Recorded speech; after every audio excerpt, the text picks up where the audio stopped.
Good evening. My name is Ron LeBlanc, City Manager for Durango, and tonight is the public workshop on the 2020 budget. And it's my pleasure to go through a presentation. There's always something.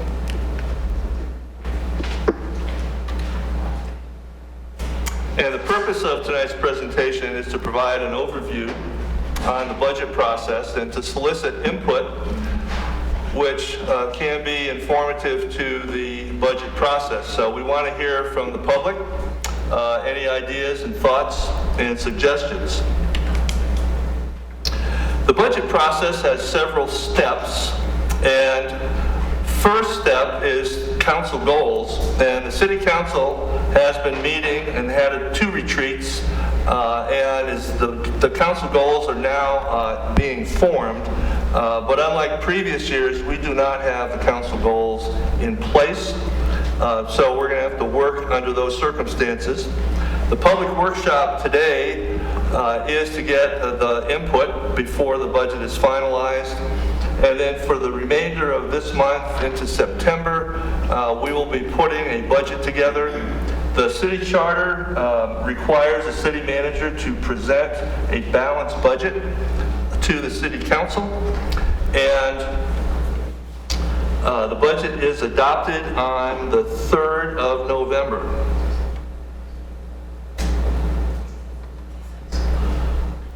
So there's some essential features in the budget process, and they have three main buckets. One would be to incorporate a long-term perspective, to reflect the council goals, and to define expectations for service delivery. As I mentioned, the City Council is still working on the goals, and as soon as they are approved and adopted, we may have to revise some of the budget items.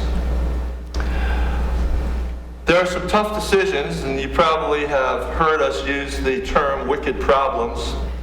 We have a structural problem in the general fund, and the city's budget consists of a lot of funds, which I'll explain in a few minutes. But in general, our city facilities are in need of updates and repairs. Infrastructure and CIP. CIP is Capital Improvement Program. We have some unmet needs to keep up with those facilities. And service delivery. The city provides services that are very widespread and unique for a city of our size. So let's start with the general fund. And on the left of this slide is a graphic that depicts where the money comes from.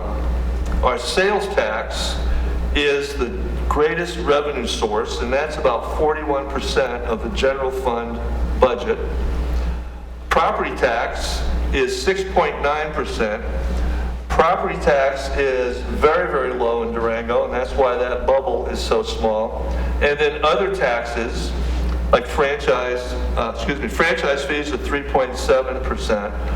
So all of those combined go into the general fund. And then where does it go?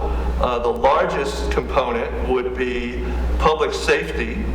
And you can see from the different colors on the right of the different slices of pie, Parks and Rec is at 20%, public safety 37%, and public safety would include our contract with the Durango Fire Protection District in addition to the Durango Police Department. When I mentioned the city is unique, we provide a wide array of services that are not found commonly in cities, regardless of the size of the city. For example, when we looked at all the cities in the state of Colorado, the city we compared to most closely is the city of Fort Collins. We provide services ranging from the airport, water, sewer, library, Parks and Rec, open space, trails, municipal solid waste, recycling, and so forth. That is very unique, so that makes for a more complicated budget. And in budgeting, there are some accounting terms and budgeting terms that I'll go over. It might help later on understand the budget. The general fund is our operating budget, and these departments and divisions are generally categorized as those that cannot support themselves without a tax. So police would be one example, city manager's office would be another, city council is another. We then have enterprise funds, and these funds are run like a business. They're self-supported, and they generate their income through fees. And when I say self-supported, water, sewer, airport, and sustainable services all bring in enough money to operate. Transportation services does not.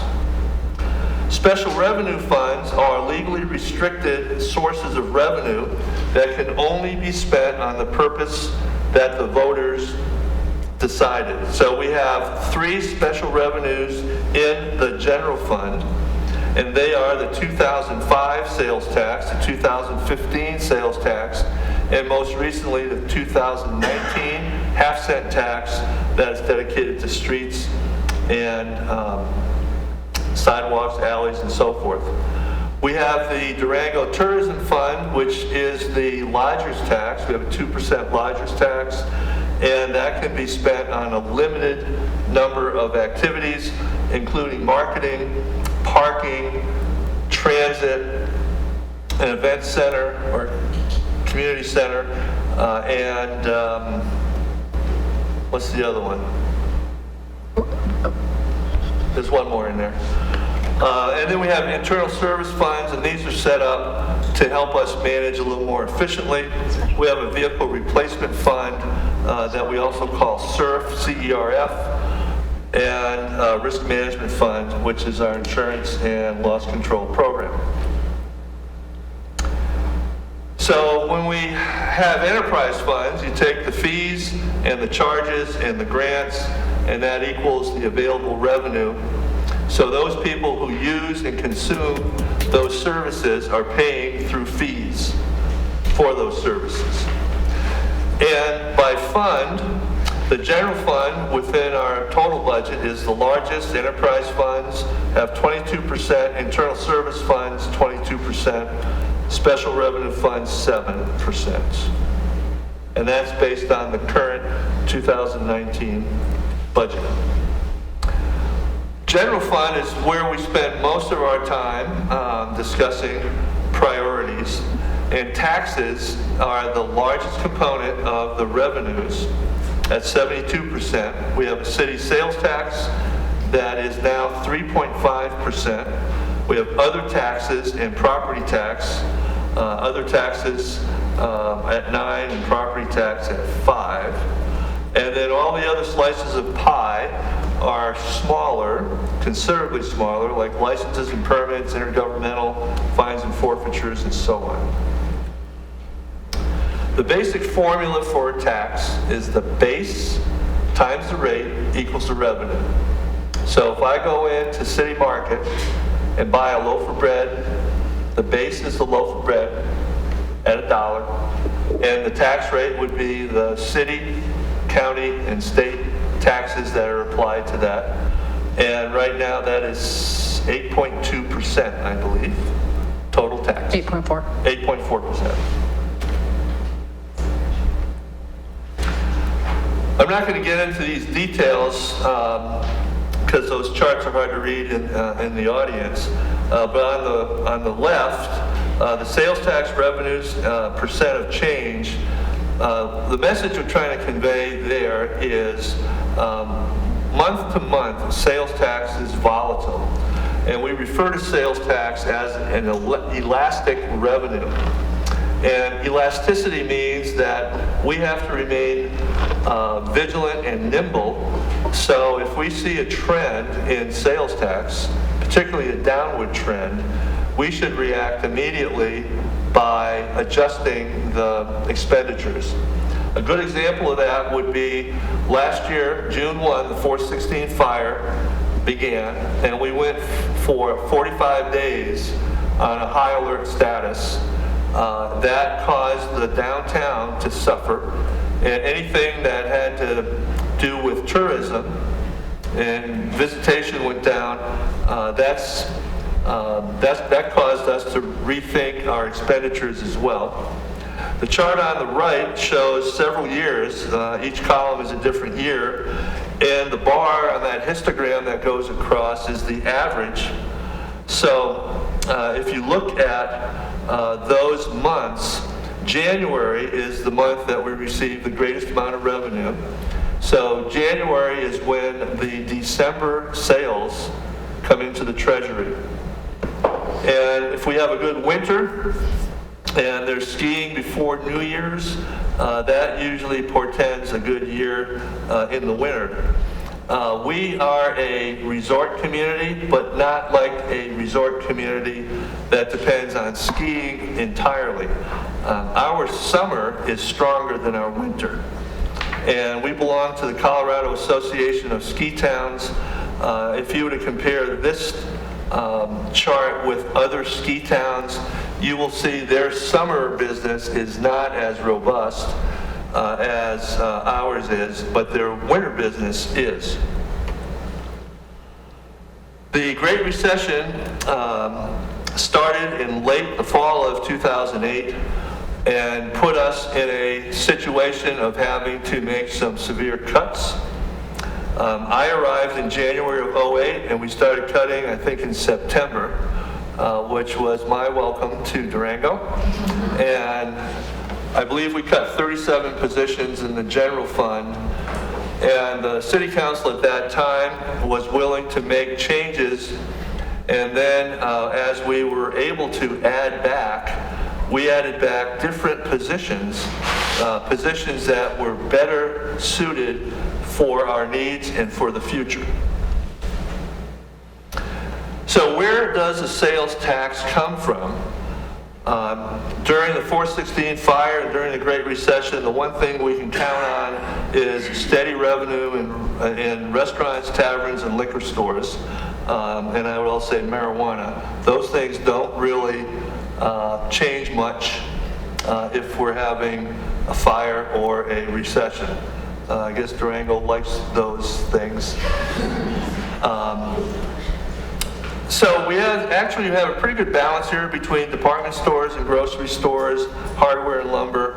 We're not over dependent on major department stores, so that's a pretty good balance to have. And then having things in balance is usually a better situation than to be over dependent. The spending generates taxes, and those taxes flow to different recipients. So let's take the example of spending $100 in Durango. The tax paid is, the total will be $108.40. $8.40 goes to the state of Colorado at $2.90, and $5.50 remains local. That local tax then is distributed as follows. $1.78 is shared among La Plata County, City of Durango, Town of Bayfield, and Town of Ignacio. So if you remember the formula, base times rate equals revenue, 77% of the county's retail tax base is within the city limits. So if you make a $100 purchase in Durango, Bayfield gets 8 cents and Ignacio gets 7 cents. And I think it's fair to say that Durango sales supply Bayfield and Ignacio with a significant amount of their general operating revenue. So it pays for everyone in the county to spend money in the county, and in particular in Durango. And then we have a joint city-county sales tax, and that goes to fund the public library and the senior center. And there's also $10,000 that gets allocated for landfill closure. The county has a landfill that needs attention every year. And then the remaining $3.50 goes to the city. $2 is general fund, it's unrestricted, and $1.50 is for the 3 special revenue funds. So I just broke that out, and this is a little more detail on a pie chart for the shared sales tax. And we're getting near the end of the presentation. So I anticipate getting the budget, presenting the budget to the council October 1. That's the first Tuesday of October. And if we stay on track, the council will receive the physical budget hopefully by that weekend so they can look it over. And then in October and November, it's constant budget interaction with the city council. On November the 5th is the public hearing. So in addition to tonight, you have another opportunity at a public hearing on the 5th. The final adoption is December the 3rd, and the council takes 5 different actions to approve the budget. We have to certify the mill levy to the county, I believe, by the 10th of December, so that's what drives this schedule.